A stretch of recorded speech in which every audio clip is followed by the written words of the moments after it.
decimos buenos días, un poquito más formal. Esta es nuestra segunda clase en el ámbito o en el mundo de la lógica. Y bueno, uno de los primeros temas que trabajamos es el de qué trata la lógica, ¿verdad? Y un poco el para qué sirve, era ubicándonos un poco en el espacio de la mente, en el espacio de las palabras, en el espacio del lenguaje, porque hablar de lógica es hablar de el conocimiento en la expresión humana, hablar con verdad. La lógica es como la encargada de impedir que hayan engaños, que hayan falsedades, falacias. La lógica es la encargada de salvar dentro de la ciencia, dentro de la filosofía, dentro de la teología. La lógica es la encargada de salvar la verdad dentro del conocimiento. Así nace, ¿no? En búsqueda de la verdad, salvar la verdad, el logos, el pensamiento correcto que no falle, que no entre en la mentira, que no entre en el engaño, que no entre en el error. Por eso se le entendió la lógica como el estudio de las leyes del pensamiento correcto.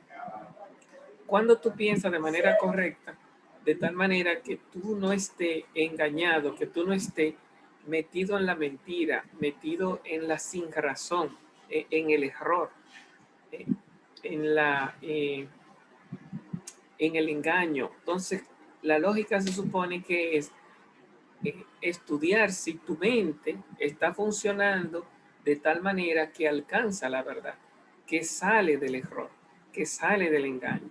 Tu mente vive pensando. Entonces, piensa bien o piensa confusamente. Dice la verdad o entra en el error. Entonces, ese es el trabajo de la lógica. Estar arreglando tu mundo, estudiando tu mundo del pensamiento. Entonces la lógica tiene muchos enemigos. El embustero tiene muchos enemigos. Tus sentimientos que ven cosas que no existen, siente cosas que no hay. Cuando tú tienes un enemigo, de repente no eres capaz, si una gente te ha hecho daño, no eres capaz de ver nada bueno, aunque hayan cosas buenas. Si tú ves que una gente de repente, con razón o sin razón, tú le hayas hecho algo malo, tú ves a esa gente y es como si te estuviera persiguiendo y tú sientes como ese odio, esa molestia y tú entiendes que tú no eres tan malo. Entonces, ¿dónde está la verdad? ¿En lo que el otro piensa de ti o en lo que tú piensas de ti o en lo que tú piensas del otro? ¿Es el otro un demonio? ¿Es el otro un animal? ¿Eso es tu sentimiento o es tu lógica? ¿Estás tú pensando correctamente? ¿Qué ve Dios? ¿Quién tiene más verdad? ¿La mirada de Dios o mi mirada? Cuando yo me miro a mí mismo, ¿quién soy yo? ¿Cómo me entiendo? ¿Cómo me ven los demás? ¿Qué ve Dios? ¿Qué ven mis amigos? ¿Qué ven mis enemigos? Y cuando me meto en ese mundo de tratar de entender quién soy yo, quiénes son los demás, cuando me meto en ese mundo de tratar de entender qué es verdad y qué es mentira, qué es correcto, qué es real. Bueno, ese es el mundo de la lógica, tratar de poner en claro ¿eh?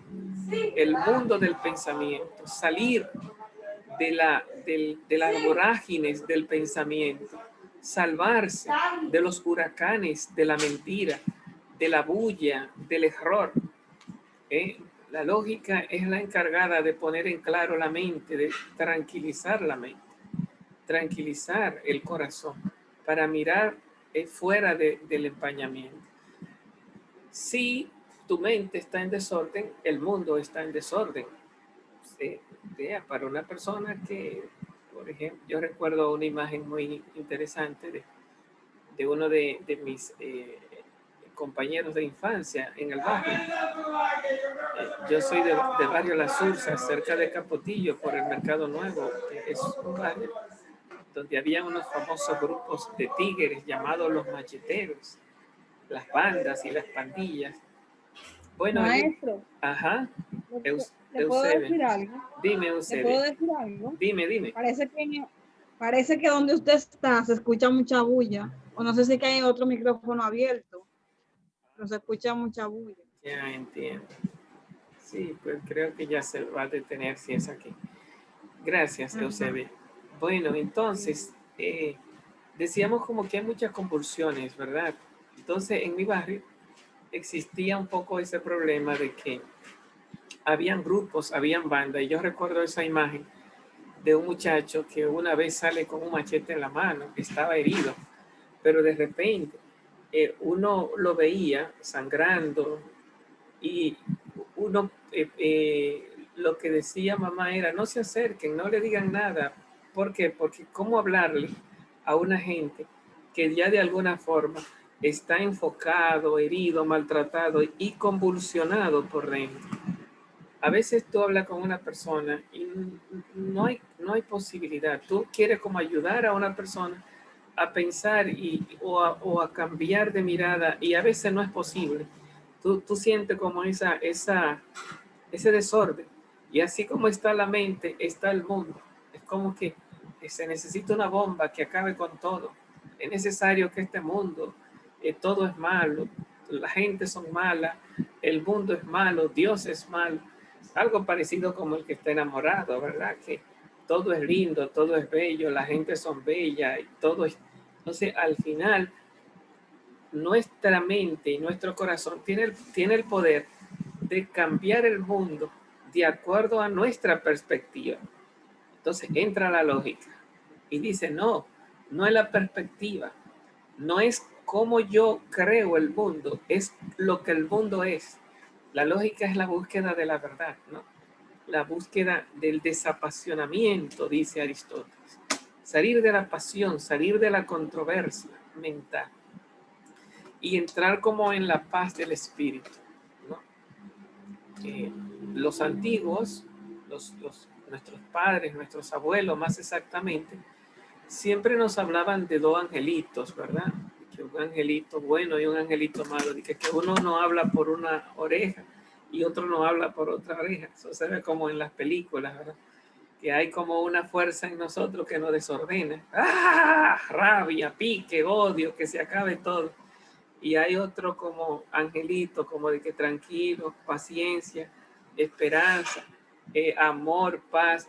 Entonces, si uno se pregunta, ¿dónde está la lógica, verdad? En medio de de esos dos mundos que somos cada uno de nosotros. Bueno, ese es el ámbito. Cuando yo le dije a ustedes que estudiaran a los sofistas, que estudien a Gorgias, a Protágoras, estamos en el mundo de la convulsión, del desorden, de la bulla. ¿Por qué? Porque los sofistas nos enseñan que hay que ganar, hay que pelear, hay que discutir. Tú no te puedes quedar abajo. Entonces, si el mundo está tranquilo, provoca al otro. No lo dejes tranquilo, ponlo a pelear, ponlo a discutir. ¿Por qué? Porque tú tienes que sentirte alguien. Porque ser alguien es sentirte alguien. ¿Y cómo tú te sientes alguien cuando tienes con quién discutir y a quién aplastar? Eso no es lo que dice la lógica, el otro angelito, pero es lo que dice el angelito de los sofistas. Los sofistas entendían que el que no sabe pelear, el que no sabe discutir, entonces no tiene identidad. Es una persona, está desconsiderado incluso por sí mismo, no tiene identidad. Para uno ser alguien, tiene que uno, de alguna forma, activar el discurso de frente a lo que sabe, hasta ganarle el pleito a lo que sabe. Cuando uno entonces comienza a discutir y a posicionarse y a ver que el otro está perdiendo y que yo estoy ganando, entonces ese mundo discursivo que los sofistas le llamaron retórica era el lugar del perfeccionamiento humano, hasta que entran los lógicos y dicen no, no es necesario pelear, no es necesario ganar, no es necesario tener un enemigo, no es necesario tener a quien aplastar para yo sentirme persona, para sentirme yo, para ser alguien. Yo puedo ser alguien por el hecho de haber nacido, no por el hecho de estar discutiendo o peleando. Entonces podríamos decir que hay como dos tipos de lógica, ¿no? Una lógica controversial que se le ha llamado hoy día dialéctica se le llama, y una lógica de tranquilidad que se le llama lógica. De hecho, a los muchachos que estudian comunicación se les da una materia que se llama lógica y dialéctica. La dialéctica como el arte de la controversia, ¿eh? Crear a partir de la discusión, de la lucha, del esfuerzo, de la, como si la guerra fuera el lugar del progreso. Eso era de un filósofo llamado Heráclito. Mientras que los lógicos, Sócrates, Platón, Aristóteles, hablaban de otra lógica que no era de la controversia, sino de la escucha, del silenciarse uno por dentro, de pensar en la tranquilidad del espíritu, de llegar al acuerdo, mientras que los dialécticos buscan el desacuerdo para pensar y crecer. Los lógicos buscan el acuerdo y la tranquilidad del espíritu para crecer. Entonces se presentan, de hecho, dos tipos de forma de pensar, la dialéctica y la lógica en la historia del pensamiento. Decíamos que en la historia del pensamiento, el padre de la lógica, reconocido así como por la tradición, es Aristóteles, ¿verdad? Aristóteles se le ha llamado el padre de la lógica y está ubicado allá en Grecia, junto con Sócrates y junto con Platón, de frente a los sofistas. Después, si uno se pregunta, ¿es Aristóteles el único protagonista de la lógica? No, para nada. El otro gran lógico que cogió la lógica de Aristóteles y la reformuló se llama Emmanuel Kant en la edad moderna.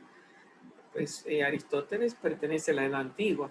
Ya en la edad moderna, Kant revisa. Kant dice que la lógica de Aristóteles no ha crecido, pero tampoco ha disminuido, y entonces la adapta a lo que se llama el surgimiento de la ciencia. Cuando Aristóteles lo que había era filosofía o ciencia filosófica. Después las ciencias nacen en la edad moderna con las ciencias naturales, y en la edad contemporánea, en la ilustración, nacen las ciencias sociales. En ese mundo de las ciencias sociales, Kant revisa la lógica. Y en el mundo de las ciencias naturales, el que revisó la lógica se llama Francis Bacon, que habló del nuevo órgano, de la nueva lógica.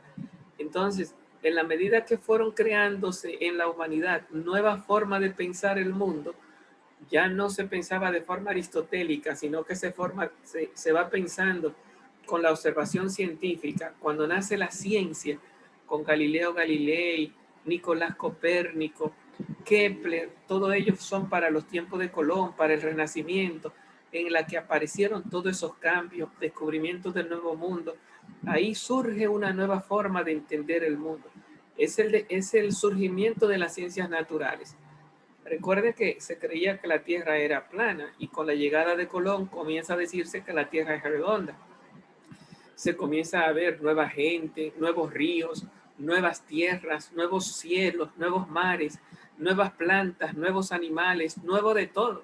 Y en ese sentido nacen las ciencias naturales, diciendo hay que ver, hay que tocar para conocer. Entonces, las ciencias naturales nacen como una forma de experimento. Hay que experimentar y vivir la vida como método. Por eso también están ahí los que perfeccionan el método de la ciencia, llamado el método empírico o el método hipotético deductivo. Comenzó con ese nombre. Eso es lógica. La lógica es la aplicación de la mente a la verdad, y la verdad en ese momento era ciencia. Entonces, con ese nuevo mundo del surgimiento de las ciencias naturales, con el Renacimiento, la lógica entra en un nuevo curso, revisada ahí por Francis Bacon. Introduce Francis Bacon lo que se llama el conteo. Es como la estadística entra en el mundo del pensamiento científico como si fuera una nueva lógica. Decía Francis Bacon, no es cuestión de discutir lo que dicen los sabios, es cuestión de vivenciar y contabilizar lo que estamos observando. Y yo pienso que ahí hay un inicio, un reinicio de la estructura del pensamiento. Para que haya verdad hay que hacer ciencia, y para que haya ciencia hay que observar el mundo y hay que medirlo. Así podemos tener la verdad, no por lo que predican los teólogos, no por lo que predican los filósofos, sino por lo que somos capaces de vivir como comunidad científica.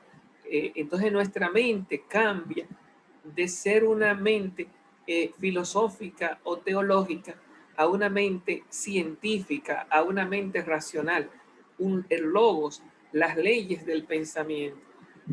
Eso no significa que el hombre no nace con sus propias leyes del pensamiento, siempre están ahí, pero de alguna forma la humanidad en ese proceso de nacimiento de las ciencias naturales y las ciencias sociales se atrevió a pensar que la lógica se construía, que el ser humano no nacía con unas leyes del pensamiento correcto, sino que tenía que construirla.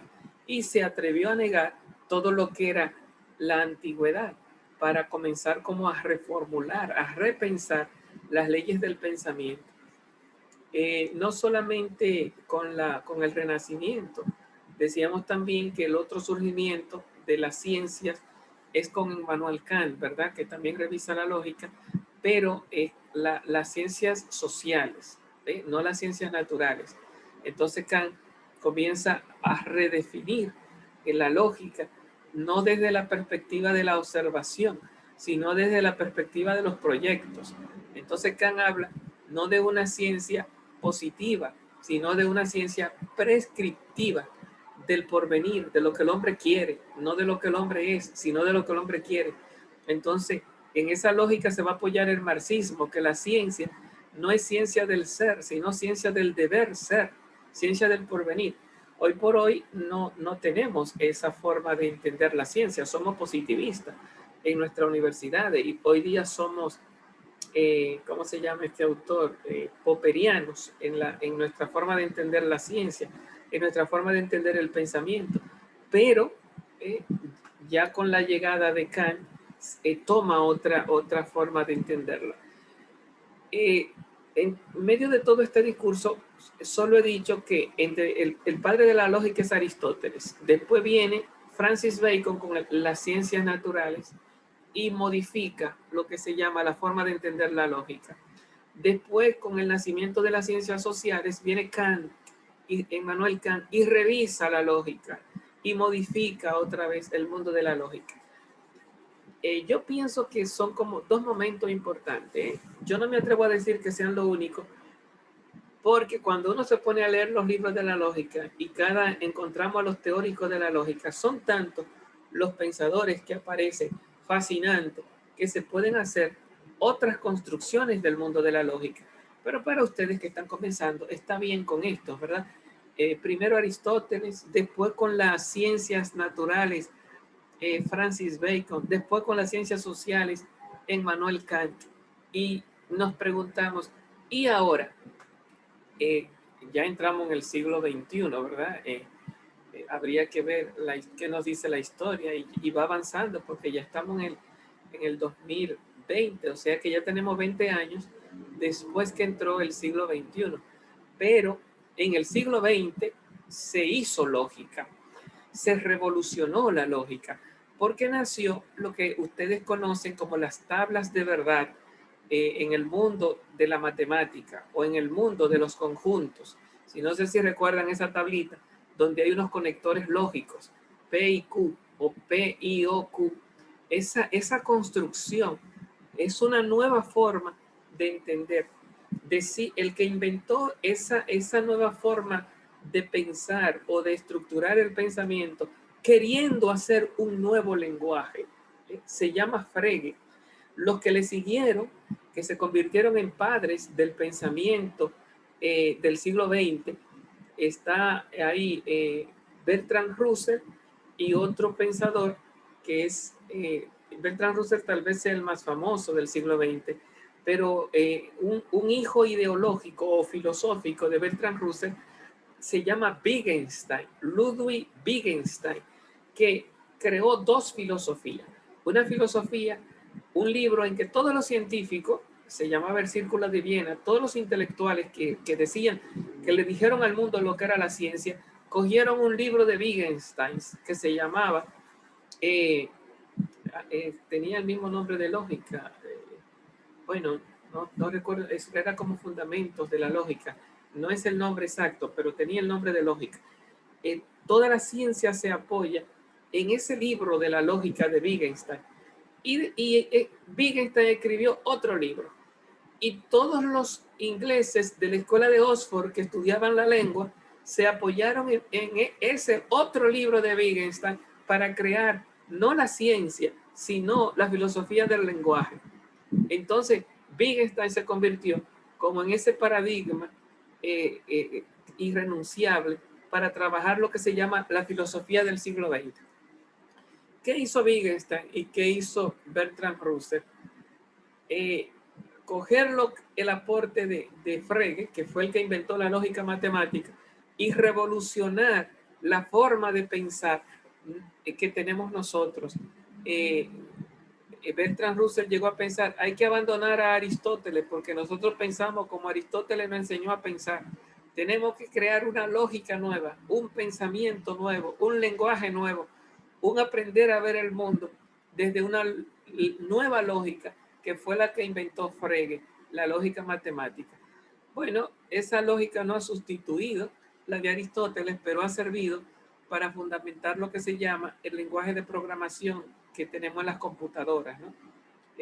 JavaScript, Java y otros lenguajes que de alguna forma se han incluido en la máquina y en la robótica como una forma de como ponerlo a pensar. Entonces ustedes se dan cuenta como que la computadora es como si pensara, no es que piensa porque siempre hace lo mismo, es una programación, pero de alguna forma tú le creas una causa y te da como una respuesta programada.